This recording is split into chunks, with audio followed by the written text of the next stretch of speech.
Welcome to the podcast series where we interview leaders from the world of social media and e-commerce.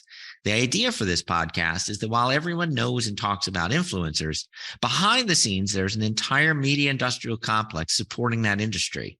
These are the people influencing the influencers via sponsorships and the commercial relationships that make the industry possible.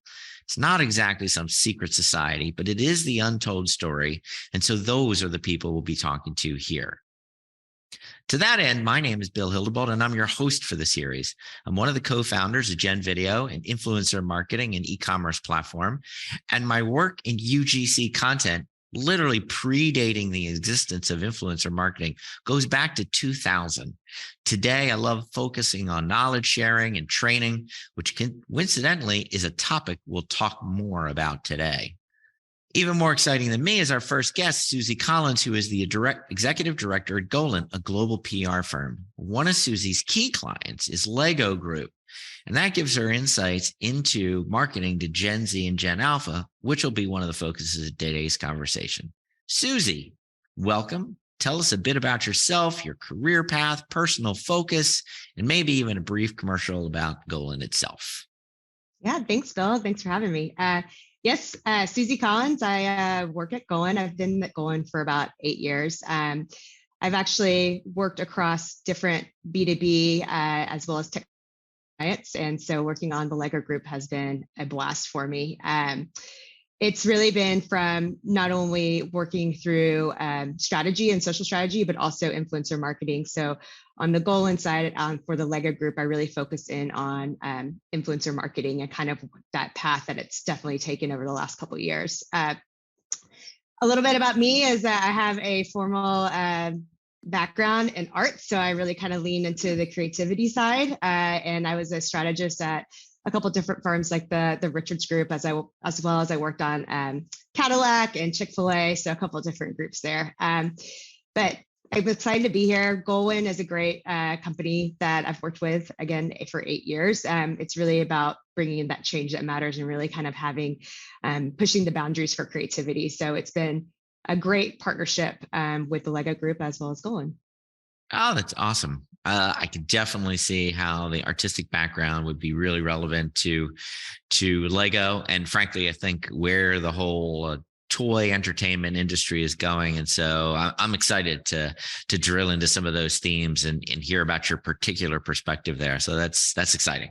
So why don't we start, with a little bit, almost a definitional type things, right? To lay the foundation. We've been hearing about Gen Z for a while now.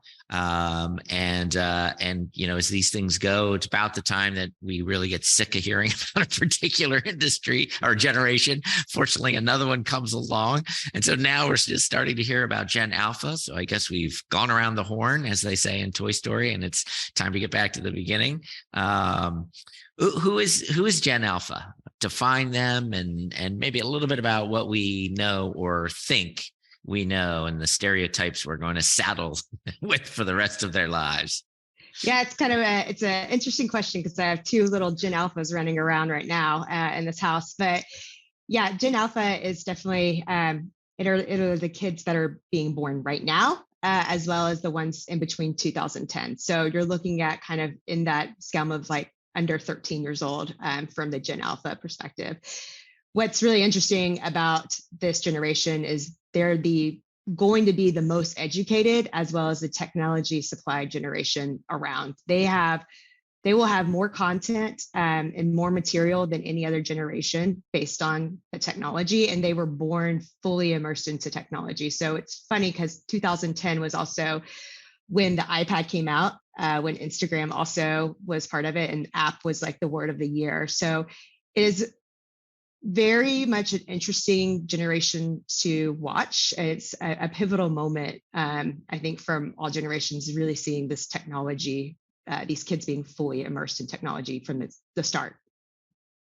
That's awesome. And it really rings true to me. And one of the things I hope we'll talk a lot about today is this idea of educated, right? Because I do think there's this popular perception that we're almost in this anti-education moment, right? That social media is driving this proliferation of fake news and fake information, and we all need to be on guard.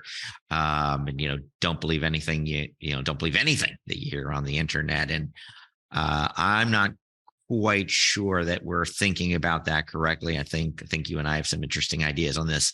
But let's save that, right? That could be really, really exciting to get into. And so let's build the foundation a little bit more, just so we understand these folks. What social platforms are GenAlpha on, and where are they spending their time? Where do they want to spend their time? And again, for the moment, right, let's leave it in the electronics realm, right? I think we'd all, in some respects, like we're always encouraging them to get off the screen and go play outside.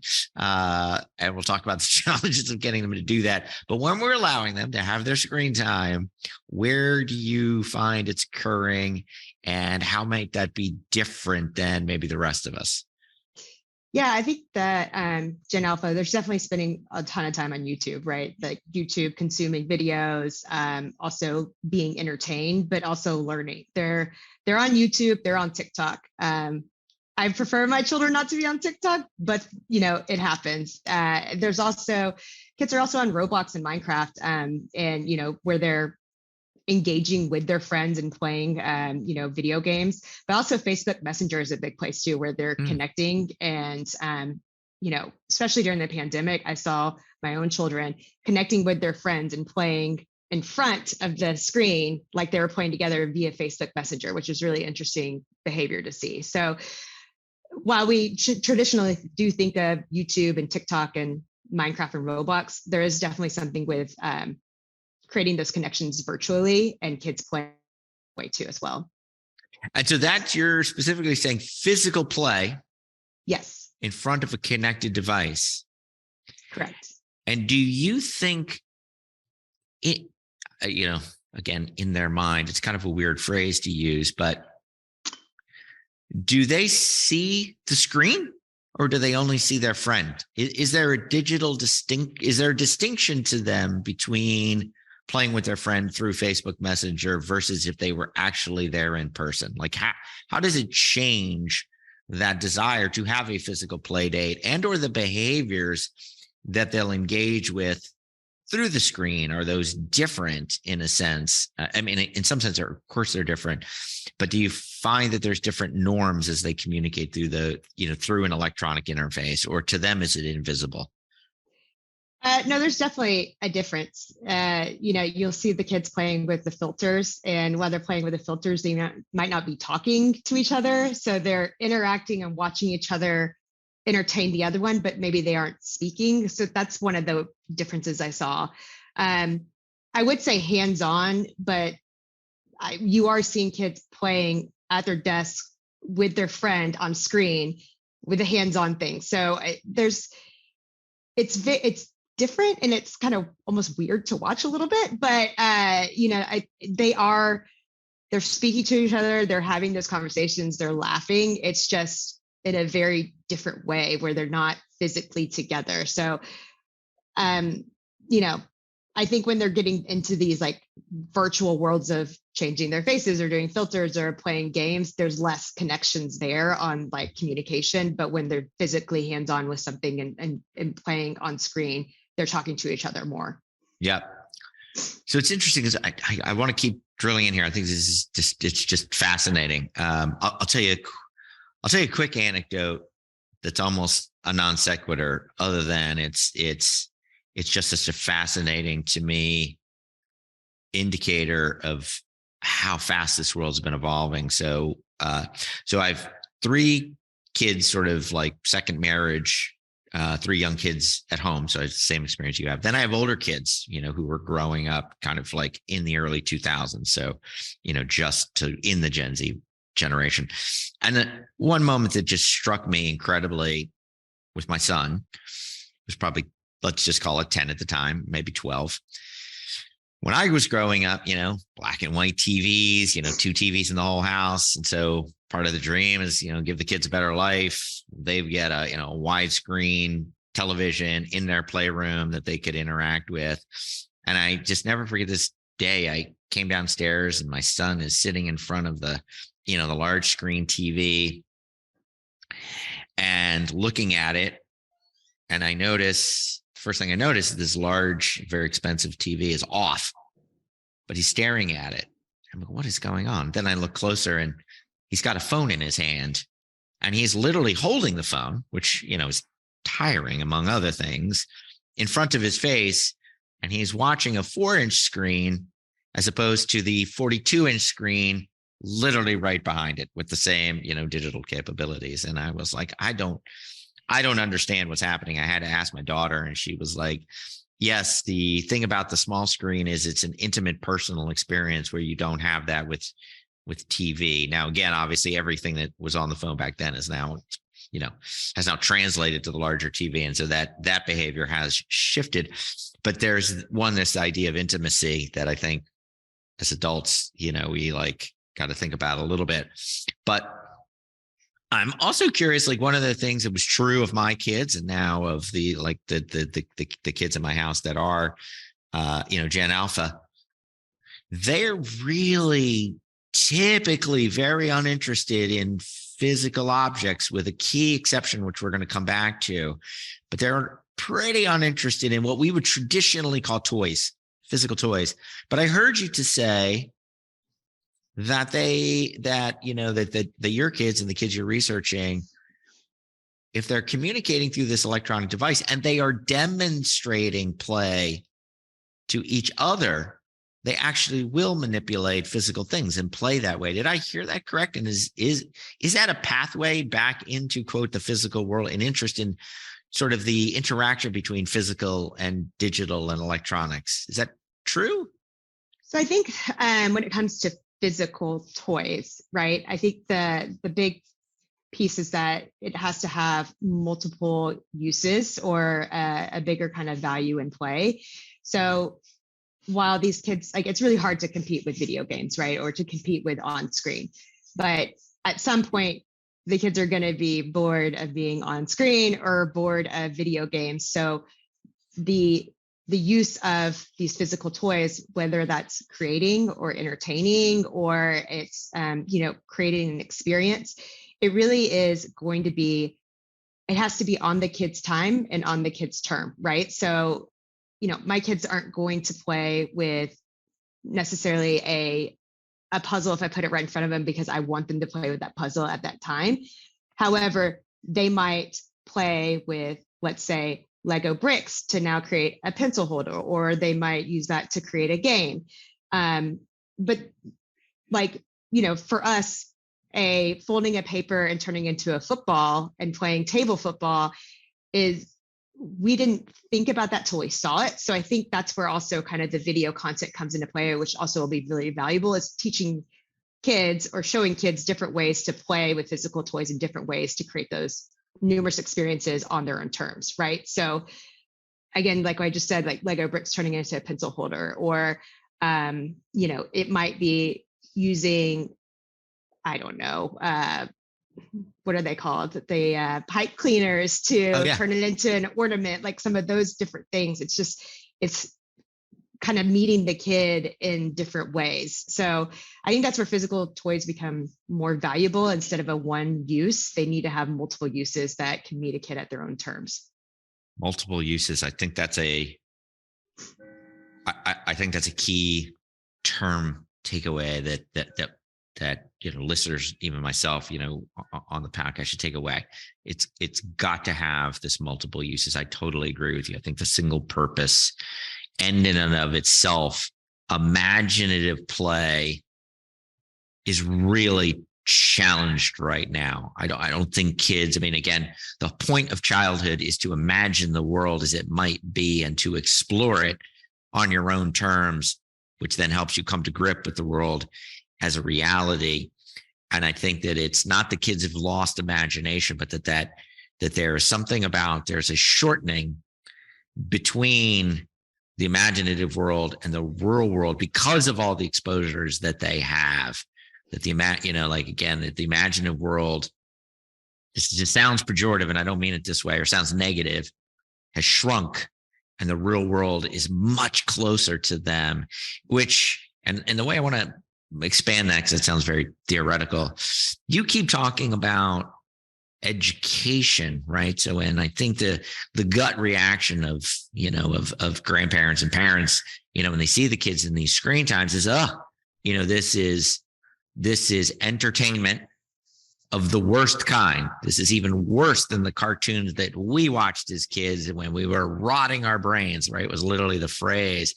And I think we look at them watching YouTube and we think that same thing, and we think it's gotten even worse, right?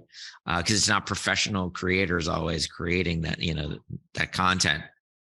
But you've used the word educational twice now in describing the content that children are choosing to consume.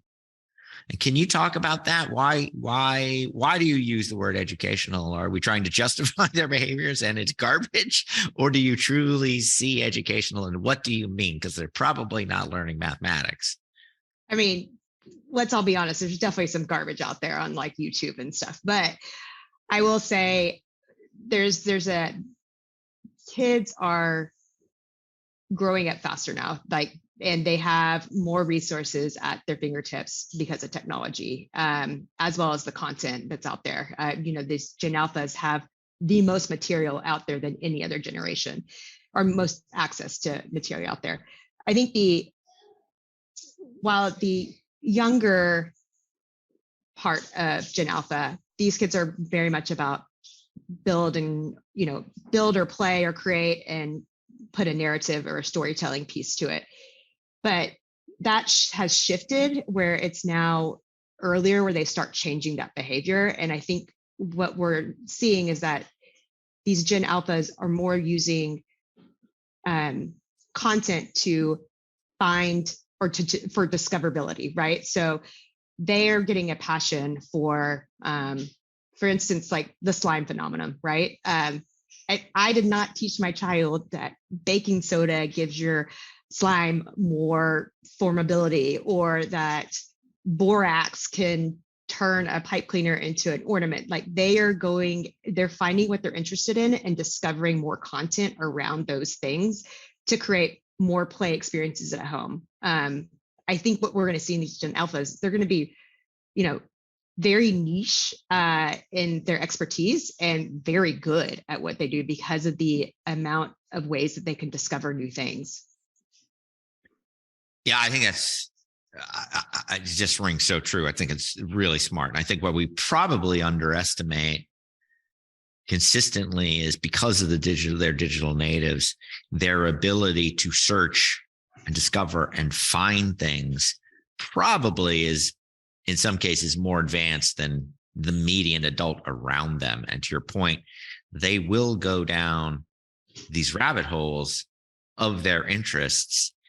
And I agree with you very much. And this part I even do see in my own life where, what I feel like, maybe I'll test this as a theory with you to see if you agree, and please disagree, because I'll learn. I actually have a theory that all you read about in the news, in the media, is fake news, bad information, fake information, and we're all being duped by unsmart people saying unsmart things, but that pander to our emotions, and we're becoming dumber by the minute. I actually think there's a counter revolution occurring. I think that's overstated.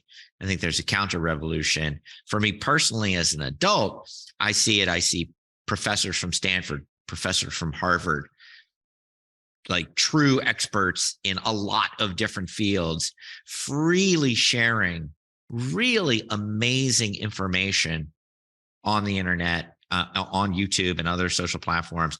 I think it's almost a counter, and for them, I think it's a counter response, that they feel like their discipline is being undermined by, again, amateurs with fake news, and they want to get out there. And even if there's not a lot of personal gain from them, they at least want the right information out there for people. And I feel like people are finding them and they're consuming that content. And once I recognized it in myself that this was happening, I started recognizing it in the kids. And so, they're watching cooking shows, they're watching Lego creation shows, they're watching fashion shows. And suddenly they believe, well, let's put it this way. They believe that they can cook. They believe that they can make a dress. They believe that they can do these things that they see emulated. And in many ways, they're getting such specific directions on how to do it that they're not entirely wrong, right? Like they literally are watching these step-by-step instructions. And so what's interesting is, again, like my fiance used to watch Julia Child as a kid. It didn't translate for her that meant she could go into the kitchen and, do French cooking. But for her, that was such a limited experience. Whereas for these kids, whatever that passion is, they can go so deep, so fast, and they can see the tools and they tie it to reality much quicker. And I'm just sort of curious, do you agree, or are you panicked about the level of fake news out there and, what's happening? Like, where's your head on this?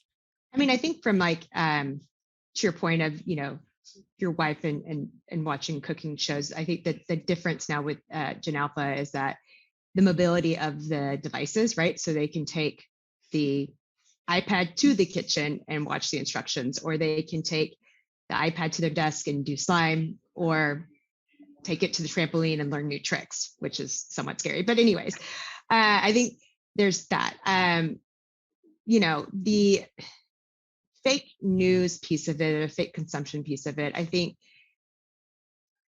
that one's a little bit of a hard one to address for kids. But I will say this GenAlpha generations, they're really interested in knowing more about the news of what is going on. So climate change, they might be now researching what that means because they heard it on the news when they were sitting with their parents. Like they use the internet and YouTube to find information about issues that are happening in the world. And that's a little bit of a different, like millennials, we weren't doing that. Like, I mean, I guess we could open up an encyclopedia, but it wasn't that we didn't have the resources that they have now to find things at the fingertips. So while there is going to be some form of fake news, I do think it's, I think the ability for them to discover and learn more about issues that they're interested in or hearing is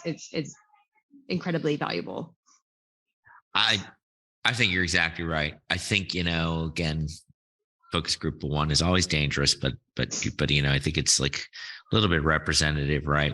When I was growing up, and I kind of hear a reflection of this, I may have heard about these things, but they were adult issues. And again, what I'm observing now is any issue that catches a kid attention, they feel like they can learn more about it, and they feel like it is their issue as much as anyone else's. There's an egalitarian view that they have access to the same information we have in their mind, and that they can become as informed and educated. Again, there's something very hopeful about that, I feel like. Yeah, and I think that there's also, that's when kind of the parent and moderation and communication comes into, right? Like where you're talking to your child about what they have discovered or what they have learned or what they are seeing. And you're paying attention to those things so that you can rectify if they do see fake news, or that you can kind of insert yourself in like what they are seeing and having a conversation around it. Yeah, no, I agree. All right. This has been a wonderful philosophical foundation. And we've covered a lot of territory.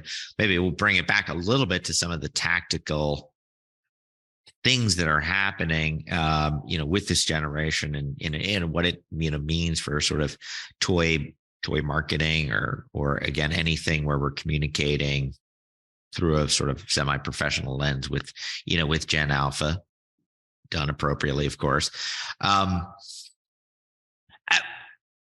I think we know what we think of as, influencers as adults. Do they think of influencers the same way? Like what do they think about, what is an influencer to somebody in GenAlpha? Is it someone with a YouTube channel in a specific vertical? Is it something else? Is it, does it span have they lost the delineation in their mind between their friends who could be their influencers and somebody on YouTube? Like, if we asked them what's an influencer, what would they say other than something they want to be when they grow up? I know, right? It's the number one career everybody wants to tell the kids want to be. I mean, it's funny. My 6-year-old and 8-year-old know what an influencer is, but I also am their mom, so maybe I'm playing a little bit of inside baseball here. But I think just like if they're watching TV and they know they're actors or actresses, they understand that they have they're influential in that realm. I think from a content perspective, when they're watching YouTube, when it comes to some of the family influencers, like the CoView family influencers, that one I think is interesting, right? Because I don't think it's like they find common interest with that family, right? And maybe it's what the fun things they're doing, how they're being entertained.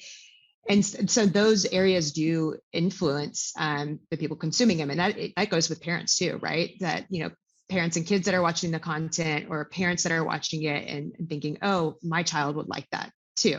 So I think there's definitely an influence that happens with whatever that they're in. I think from whatever that family's displaying or what they're showcasing fun around.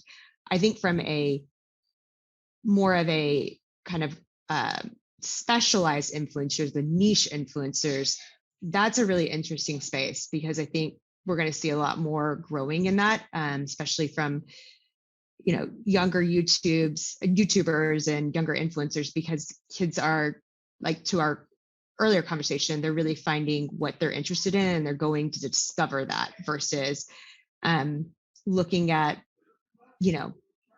lifestyle influencers. Like they're now looking for things that they're interested in and learning more about those kind of passion niche areas. So, and I know, like, you can look at DIY videos or slime videos, and they have millions and millions and millions of views because all the kids are watching them. Yep. Yeah, that's really interesting. Do these does GenAlpha, are they tending to have their own accounts, or still everything kind of running through the parents, finding, and I guess maybe let's talk about it both from sort of an influencer, like, again, so let's assume nobody under the age of 13 is an influencer, but let's say a 15-year-old who is an influencer. Is this totally managed by the parents, or is it a bit hands off? And then even on the viewer side, so if we're, if we're trying to make, and again, I want to be careful because I don't want to say anything that's like, Bill, that's a violation of COPA, right? Like, if we're wanting to make information available through the appropriate vehicles and channels to an 8-year-old, is that done specifically through the parents' channels, or are kids of that age kind of having their own social profiles and sort of ability to find content directly? Or again, is this what is the parental role, like almost at the tactical logistical level, for these two generations, if it crosses that line? I think for the GenAlpha, generally speaking, for those kids that have channels, YouTube channels, and even Gen Z, so kids that are over 13 that have their own channels, those are managed by parents for the most part, right? So the parents are overseeing, making sure that there's, people aren't commenting or saying mean things, but also making sure that, their kids are enjoying what they're doing or putting out there. They are kind of the masters of their own channel versus the parents doing that. And that's kind of the hope, is that, that these teenagers this is what they want to do, and they're creating their own content on their own accord. And, because I really feel like kid safety and, is of the utmost importance, really making sure that it is authentic to who they are. And I think that's why I like the niche channels a little bit more, where that's their passion, so they're driven by those passions. I think from a, when you talk about 8-year-olds consuming content within YouTube Kids video, I know they've done a lot of regulations to make sure and ensure that, like, kids are not being advertised to. and that the content is more entertainment, or it's more, geared towards a passion, which I think YouTube's done a pretty good job around that. I think that, most of the time it feels like kids are 8-year-olds kind of doing this, looking at co-view families. So families that have a parent and kid in the content is a lot of what they consume, kind of seeing the families entertain and how the families are playing together, is a lot of like most of the content that we see. Yeah, that's interesting. And it's a great segue to something you were saying that I thought was really fascinating, and I hadn't thought anything about it. So I want to sort of give you an opportunity to kind of talk about it, on air, and what it means. When I was growing up, I wanted nothing to do with my parents, right? Like, I didn't ask them to play with me. If they liked a certain kind of music, that meant I didn't like that kind of music. If they dressed a certain way, it means I didn't dress that way. And if they participated in an activity, that meant that was not cool and not something I wanted to do. So literally my life was patterned on being diametrically opposed to my parents. Love you, mom and dad. I find that what I know to be true, and what I'm going to think, and what you posited to me, what I know to be true is that is not true of kids in this generation. They view us as playmates. If we are doing it, if I'm trying to lift weights that they cannot even lift in our gym, they want to be right there with me, lifting the same weights, doing the same thing. I'm like, this is not even fun. You understand, this is work. And so what are you doing? But you mentioned that there is very much, your research has shown there's this halo of, if a parent is interested in it and positions it correctly to the kid, it becomes an interest of that child. And again, it rings very true to me, but I had not intellectually taken it to that point. So can you talk a little bit about that? Because it's fascinating. I think, well, the first of all, I think the pandemic changed a lot of families. And I think kids and parents have a much closer relationship in doing things together, because everybody was home and there wasn't a lot to do, or to be just be distracted. Everybody was home with family, so I think that changed, and that also was a big phenomenon you saw on like TikTok, where it's like parents doing dance challenges with their teenagers and things along those lines. But kind of back to your point of the halo effect, I think that if a parent is into a certain passion, it does trickle down to their child. They are more prone to buying kids items that are in kind of within that passion or that interest. So, for example, if an adult is into Lego bricks, and it might be an aunt, they're more prone to buying their niece or nephew or their own child Lego sets, because they want to share that passion with them.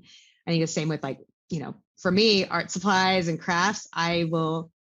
If my niece asks for art supplies, I am going to buy her like 100 gel pens and paint sets and like paint brushes. Like, I'm very enthused about it. Or I'll buy her craft toys. Like, we're just, it does trickle down, that halo effect. And I think it does ring true also to how, how kids are consuming content, right? Like, if they're seeing, let's say, an influencer using Elmer's glue for their slime, they're most likely going to try to find Elmer's glue for the slime, because there's kind of this effect of like influence across the board. And I know we kind of touched on this earlier, but there's outside of just gifting and shopping, there's also the side of influence on the content they're consuming, and and that can definitely be within that passion or interest.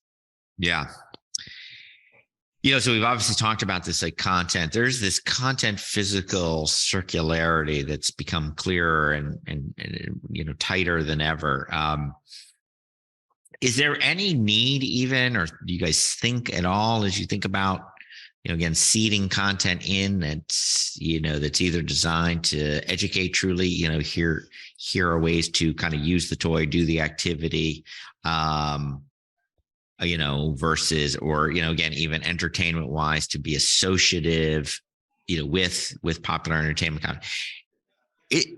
Is there even a need to try to touch, like, okay, the investment in this content pays off directly in revenue or secondarily, or is there just literally a trust in that halo effect that it becomes circular? Because again, not speaking specifically about about Lego, but I think everyone recognizes there's just a sea of Lego content out that is just amazing, and it's both creator led, but definitely the brand leans into that, and so I think maybe many of us in the industry are like chicken and egg, right? Did one beget the other, or do they both have to work in parallel? So again, without specifically asking about Lego Group or Lego Blocks, how does Golin think when you're advising toy clients, like, this is how this kind of mechanism works? Anything beyond what we've talked about?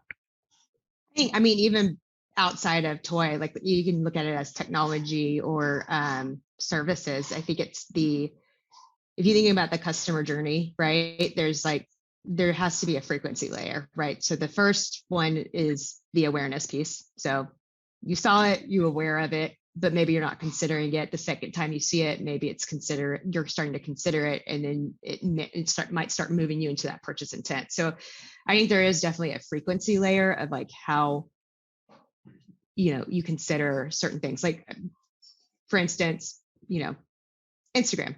I might see a dress I like, but I'm not moving on that dress. But then I get retargeted with the ad with that dress. Those dang carousel ads, like Revolve, or it might be, Anthropology. I'm not sure, but if I see it again, I'm really starting to think about it. If I see it the third time, I might be buying that, and I might be regretting it, but not really, because I really loved it so much. But there's very much a frequency layer, because our attention spans are so short now that, like, you see it once, it's out the air. You see it a second time, maybe you're starting to think about it a little bit more. And then the third. So I think we're definitely going to see more, as attention spans continue to shorten, we'll start seeing more, like, frequency layers or more frequency approaches to how people are thinking about, moving product or revenue up through ecom. Yeah. Boy, I love that, because as the old man, sometimes in front of some of my clients, I feel like I'm like, through this campaign, I believe we had a frequency effect. And sometimes I feel like and again, these are media professionals staring back at me going, like, what is frequency? And I'm like, it's this old school concept in TV, reach and frequency. This is kind of different because it wasn't the exact same commercial shoved in their face 6 times in a single hour, but it's frequency, the way the digital landscape has evolved. And I 100% believe in frequency, and almost feel like, and again, maybe it's because I'm so steeped on the influencer side versus the broader, social and digital. I just don't hear it. I don't hear anybody outside of myself, I feel like, sometimes talking about it. So I love the way you said that. I totally agree. I mean, this has been an amazing conversation. Anything you're, like, really excited about the future that you think is coming and, definitively on the way that's worth talking about, that we should all keep an eye out for? I would say you've definitely, in my mind, you are a seer. And if you do see things that are coming, I'm going to go invest in them one way or the other. So anything to be excited about looking forward? I mean, I continue to be excited about these, like, smaller, more niche influencers that are teaching and educating and really kind of honing in so people can learn from them. But I also really love the collaboration features that you're starting to see on social media. So now let's say, for instance, 2 FX artists, and they create content and showcase, like, how they created it and behind the scenes. I think that's really cool. Like, we're starting to see now for instance, like Zach King, he's a FX artist. You see him create a piece of content and it's really awesome. And then the next piece of content you see is how they did it and how they created it. And you might see the collaborators behind it, which I think is really cool, where you're starting to now learn more about the community. So these niche communities and like how they're creating content together, I think is something to be excited about. Yeah. I agree. That is an exciting trend. It's interesting because I'll tell you, anybody who, and I had a blog series where I talked a lot about influencer marketing. And so anybody who knows anything about my philosophy knows I'm an advocate of working with the largest influencers in a vertical where they have expertise. I'm not talking about Kim Kardashian. She's a generalist. But, if you had to, if for those who know the tech industry, if you're choosing between working with Linus Tech Tips or Unbox Therapy and their tens of millions of followers, or, the guy who's just getting started with, 10,000 followers, it is and you have the budgets to afford Linus, which is the precursor condition here, the precedent condition. You choose Linus every day of the week. And he's actually more cost efficient than the smaller guy. And we just see this in the numbers over and over. But your point is a different one, that these are people exploring niches of where they are the only one in that niche. And so that's where we can reconcile sort of my philosophy with yours. And it's great because you've opened my mind to, not being just so rigorous around the way I think about it. So thank you. I love that. All right. Well, so let's try to start to wrap this up. There's an incredible number of learnings and insights to me. And so I want to summarize some of the ones I heard. This is for the people that, were listening and had us on in the background and really weren't paying attention and was like, oh, these two were just yapping away. But for those of you who like either fast forward into this or, need a recap, here's some of the things I heard. I heard one, given the access just unlimited access to information frictionlessly, and their digital native capability to find that information, which I think we continuously underestimate. The Gen Zs and definitely the Gen Alphas are able to identify and follow their passions much earlier than the rest of us. And they are actively doing that. And that sort of leads to the second point, which is where, again, I think if you're as old as me, you tend to equate screen time a lot of times with entertainment and sometimes mindless entertainment. That's what we were conditioned to. And again, nobody's arguing that, everything on YouTube or certainly not TikTok, is high, high art, let alone like, going to help you get a PhD. There is a ton of what we can call educational or learning content out there. And that is a bigger proportion of what these folks are finding and consuming because this is their way of figuring out how the world works.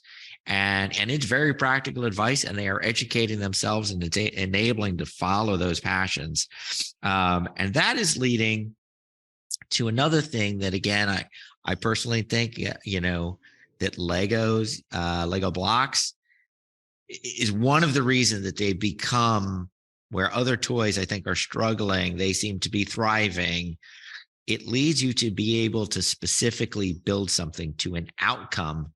And they are very outcome based, that they want to get to an end. And so if you're going to compete in the toy space, or again, marketing generally to these groups, hopefully you are leading them somewhere to where they're going to be able to accomplish something and feel that they've built something. Again, it may be something imaginary without, tremendous utility beyond, but that they have actually created something. It's not just a imaginary activity that has no point, but that there is a concrete, in their mind, result. And I think this relationship between their parents, in some ways, again, I think as parents, sometimes we look at these screens as a block between our relationship, an impediment. Done well, it actually can strengthen that relationship and take it deeper and create alignments and shared passions, frankly, in ways that were really difficult to do, 30 years ago, when the way an adult would do something was very different than the way, that a kid might experience it. Anything you think I missed there? Because again, I think these are all things you taught me, but I don't want to misrepresent them. And I want to capture anything you think I wasn't smart enough to catch the first time. Bill, I think you got everything. That was a great recap. Great synopsis. Thank you. If there's one thing I can do, maybe it's repeat things. All right. Well, this has been amazing. We certainly went longer than we planned, but I think it was fascinating. I hope our viewers think so as well. For better or worse, I think anyone who follows you in this interview series has got really big shoes to follow. And again, we'll definitely get this around. There'll be, ways through the show notes, et cetera. If you do want to, speak to Suzie, not that she's hard to find, but, we'll try to facilitate that. It would be obviously an honor for anybody to get to work with you directly. And so any last words from your side? No, I just thank you so much for having me. This was a great interview. I enjoyed it.